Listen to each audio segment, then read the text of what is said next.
Hello and very warm welcome to the Arise interview, 60 minutes of big questions about the big stories from the news and beyond with fresh insight and critical analysis. I am Christian Ogodo. Thanks for joining us, and we're live in the nation's capital, Abuja. Coming up in the next hour, we'll continue to tell the excruciating story of Leah Sharibu, kidnapped in girls finishing school in the Northern Nigerian town of Dapchi in the year 2018, and she spends her 17th birthday in the hands of her captors, the dreaded sect Boko Haram. As she turned 17 years of age, it has been 2 years since her captivity. Leah Sharibu has been denied her freedom for refusing to convert to Islam as a precondition for her release.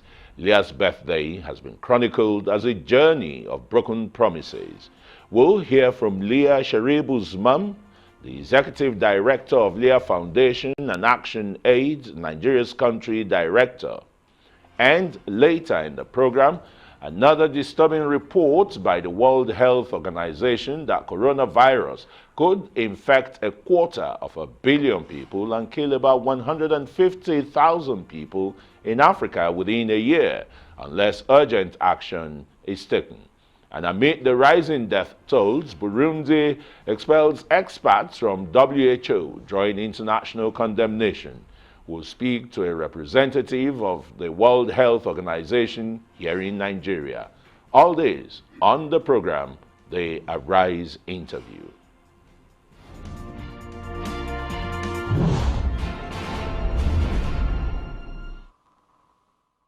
Held in captivity for 2 years, Leah Sharibu has turned 17 years of age and still in the hands of her captors. She was 15 at the time of her abduction and has remained there for refusing to renounce her Christian faith. Being amongst the 110 girls that were kidnapped in the year 2018 in Dapchi, Leah's heroism is being celebrated as her family hopes and looks forward to her release.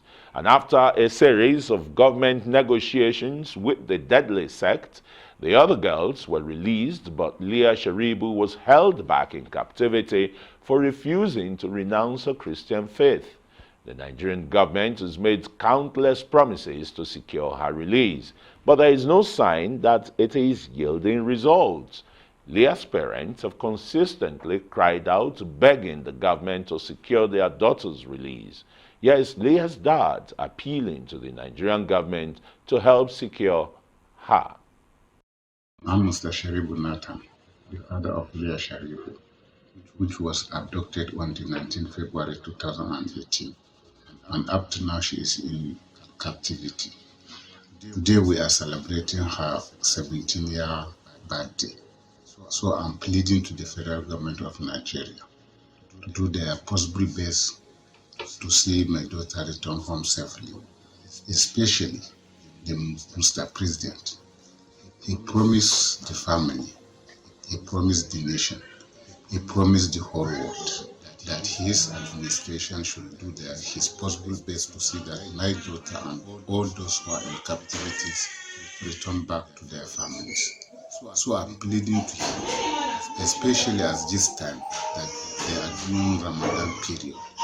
He should do his possible best, please, to see that my daughter returns home safely.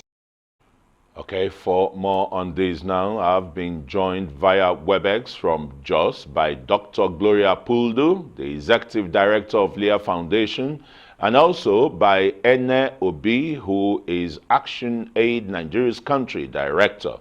But first, let's cross to Yola, the capital of Adamawa State, and speak to Rebecca Sharibu, Leah's mother, via the phone. Hello, Mrs. Sharibu. No doubt this is another traumatic reminder that your daughter is still in the captive of the dreaded terrorist Boko Haram. You want to run us through how the day has gone on your daughter's 17th birthday? Yes, my daughter is now 17. She's 17. He gets 17 in Boko Haram captivities. So we are very, very sad about his absence. Parents would be happy 2 years on and the rest. Have you heard anything from government? Because government has made promises that they are going to get Leah, free again. What latest news did you hear from government about that? Yes, government have promised me several times that he will do the possible best to see my daughter is back. But up to now, my daughter is still in the captivity. Yes, and how is the family been pulling together? Very difficult and trying times for the entire Sharibu's family, I must say here. Yes, we are being very difficult and very sad because of her absence. Yes, I mean, any parent definitely will be sad. Mrs. Rebecca Sharibu there, the mother of Leah Sharibu, thanks very much for sharing some of the pains and thoughts with us here. But let's begin here in Abuja, where we have NLB. She's the country director of ActionAid. Ene, welcome to the Arise interview. Thank you very much for inviting me. Yes, I know it's a difficult period. It's been 2 years of great pains, of anguish, of what some people even describe as tribulation and the rest. What's your foundation really been doing, to get government to speed up action on Leah's release? Well, we join other well-meaning Nigerians to celebrate her birthday. Who in captivity, we celebrate the courage of such a great girl. We're working with other like-minded organizations on this particular, birthday celebration. We're working with Women's Radio, who have done a short video, to make sure that they interacted with, the parents and other organizations that have been working really hard. The life of any child, even as a mother, that your child is missing for 1 day, 2 days, 3 days, 4 days. It's such an agony. And not to have had this girl at home for 2 years, and still in captivity. We're working and calling on the Nigerian government to do something speedily, to let this girl be reunited with her family and many other girls who have gone missing. We really need to tackle these issues, the worth of someone's life. We all have, many of us who have children. The president and members of his cabinet, they have children. We need to engage, because at the end of even any kind of war, you still have to go back to the dialogue table. You have to go back to dialogue. And so how can we bring this to an end? The Boko Haram members are Nigerians. And all of these people, this is a Nigerian girl. It's just not right that years down the line, the fact that every other, a girl that was taken at that time was released, and only this girl is still being held, back. It's very agonizing. If you talk about it, unless you don't have a child at home, to have a lot of things is a lot of disruption, is a lot of heartache. We're lucky the parents are still alive, and we're asking the government to do something speedily. And we call on all other, organizations, civil society organizations, individuals in the collective to please join forces in still calling on the president and asking the government to do something quickly. It's a lot of pain, it's a lot of agony, and we'll continue to. For my women's rights program, okay, it is a lot of agony indeed. Let's move from Abuja and cross live to Jos, where we have Dr. Gloria Puldu. Dr. Gloria Puldu is the Executive Director, Leah Foundation. Dr. Gloria, you're welcome to the Arise interview. You want to tell us what your foundation has been doing 2 years since Leah was taken into the Boko Haram captivity? Well, thank you very much for having me. I want to appreciate your organization too for giving us the voice to speak out on behalf of Leah. Last year you gave us that opportunity, and this year you're also giving us, and so many times you have been doing that, so we appreciate that. So for Leah Foundation, it's an organization, like I said last year, that was set up in honor of Leah Sharibu because of her very courageous faith. To refuse to renounce her Christian faith is something that is worth emulating, very inspiring to all Christians because that is very biblical. You know, the Lord Jesus said, if you acknowledge me before men, I will also acknowledge you. And at 14 years old, when she was taken into captivity, she was bold enough and courageous to stand and not to renounce him. So for that, we have been able to set up this organization in our honor together with the family so that we can help in coordinating all those that are advocating for her release. And one major, and some of the major things that the organization has been able to do is that we have been able to get the president of Nigeria to be able to have to be able to speak to Leah Sharibu, because when Leah Sharibu was abducted in captivity for 8 months, not a local government, state or federal government official visited the family to condole with them or to tell them anything concerning their daughter. After 8 months, we had been able to get Mr. President when a video was released of Leah sitting on a mat, you know, pleading with the president to please release her. That video proved to us that it was a proof of life. So we now pleaded with Mr. President when we had the opportunity to have a world press conference, which gave us access to a governor that placed a call to Mr. President, and he was able to speak to Leah Sharibu's mother directly, encouraging her that he was going to ensure Leah's release. And after that, 2 weeks after that, he sent some ministers to speak on his behalf.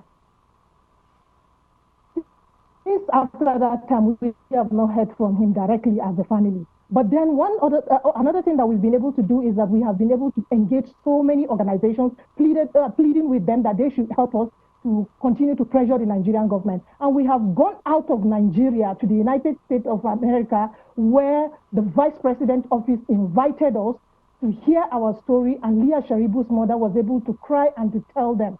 And with that, we know that Leah Sharibu has been abducted as a prisoner of conscience, and now Nigeria is placed on the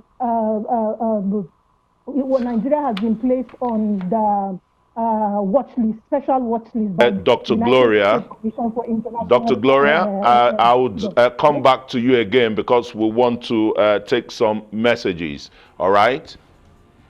You're still watching the Arise interview. Plenty more still ahead. Stay with us. You're welcome back to the Arise interview. We're live in Nigeria's capital, Abuja. I am Christian Ogudo. Thanks for staying with us. Nigerians and concerned citizens have been lending their voices demanding that the government secures Leah Sharibu from the hands of her captors, the Boko Haram sect. On many occasions, her family members have staged a protest to create the reminder that they are yet to be reunited with their daughter. Activists and social rights movements have many times also appealed for her release. The government, on its part, has also expressed efforts that they are taking to ensure that Leah is released and reunited with her family. Also, British MP David Linden has repeatedly called on the British government to do everything in its power to help secure Leah's release. We'll continue our discussion, but first, here is a video of Nigerian activists calling for her release. We have, despite all persuasions made to the government of Nigeria, not been able to get Leah Sharibu back. Is a very sad commentary on what social contract between citizens and their leaders should be.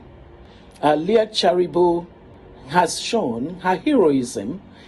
She refused to negotiate her values. For that, she will stand tall anytime, any day, and be an open sore in the conscience of those who owe her a duty to bring her back home to her parents and to continue with her education. As a nation, we have failed Leah Sharibu, a young girl so courageous who at 15 said to terrorists, looked at them and said no, she would not renounce her beliefs. What are you and I doing to ensure that she is brought back?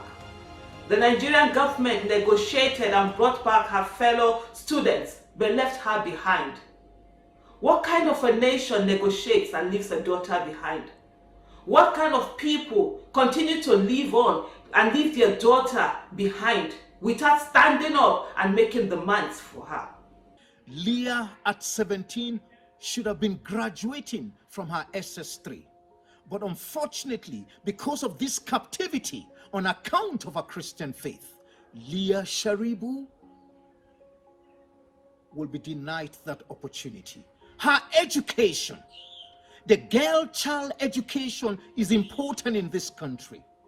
Mr. President, why are you looking the other way? All right, we'll continue the conversation now, but let's go to Jos. Just remember that you're watching us live from Abuja, and via WebEx, we now join Dr. Gloria Puldu, who is the Executive Director of the Leah Foundation. Before we went on break, you were expatiating on some of the efforts, the pains and agonies that the foundation, has been going through, and the campaign as far as the White House with the U.S. Vice President. Gloria? Yes. I said we had that opportunity, and given that opportunity, we were able to see that Leah Sharibu has been given the opportunity to be a prisoner of conscience. And as a prisoner of conscience, the entire international community is putting every effort to ensure that they pressure the Nigerian government because a religious freedom violation has taken place. And so, United States Commission for International Religious Freedom, USAFE, has also placed Nigeria on a special watch list because of some of the religious violations, which is an embarrassment to the government. And I believe Mr. President should do the needful by ensuring they secure Leah Sharibu, who has become a prisoner of conscience and is a global citizen now, who the entire world is watching and waiting for Nigerians to do. Just like you said earlier, also as I was watching, 2020 this year, we were able to have Leah Sharibu's mother meet with the House of Lords, the House of Commons, and they were able to give her the assurance that they are going to pressure the Nigerian government to ensure that Leah Sharibu is released. In fact, they have said if Nigerian government needs help, they are willing to help. So when Leah clocked 2 years, we were in the UK to meet with that, and that is how we have been going about.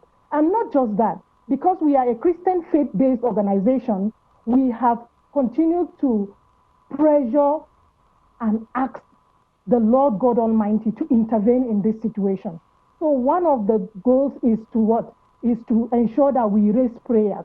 So as at yesterday, we had a global prayer vigil on behalf of Leah Sharibu.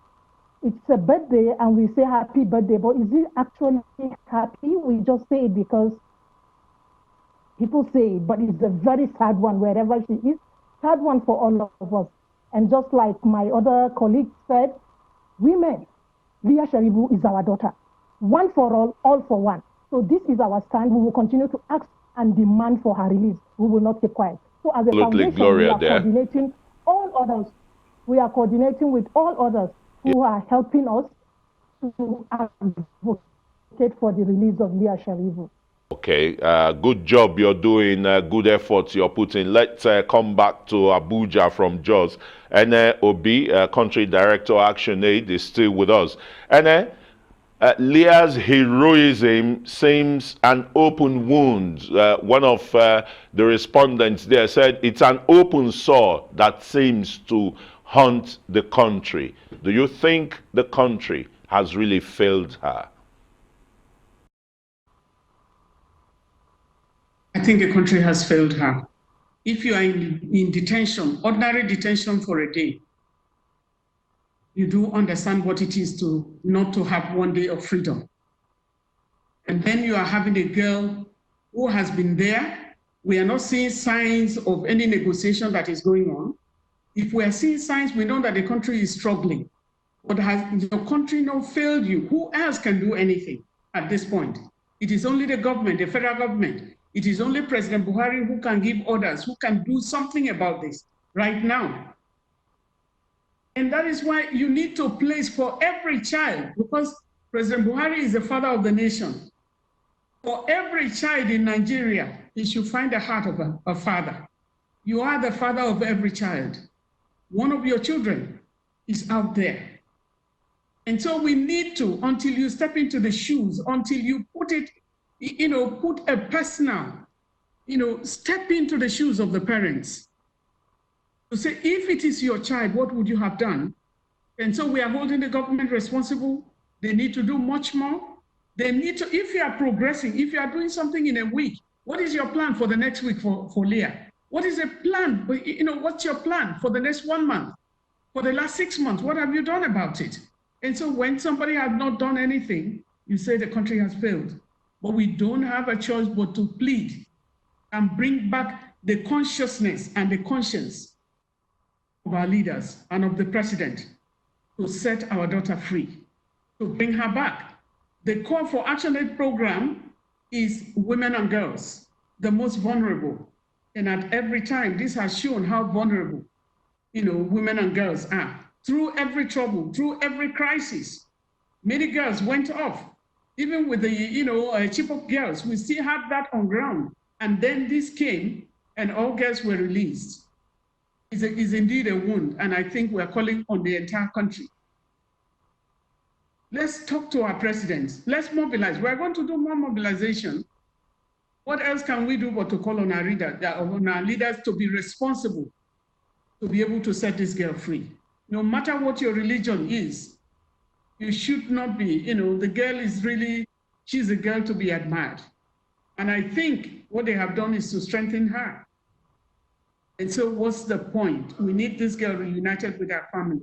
And our quickly, and very quickly, you were talking about political solution here, negotiation, because this is one terror war against terrorism, the terrorist war in Nigeria that's gone on for over 10 years now. But very quickly, do you think a political solution is the best way to go now to end all of this? I believe in political situation. You can see the enemy, you can see somebody who said they have killed a lot of your people, but at the end of the day, we'll come back to a dialogue. We'll come back to that political situation. So why not engage now? We have a lot of people, these are Nigerians. We have a lot of Nigerians.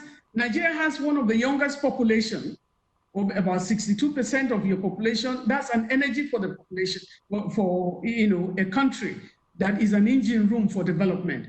And when you look at that, the youth will always find a way to come out in different forms if we're not planning for our youth.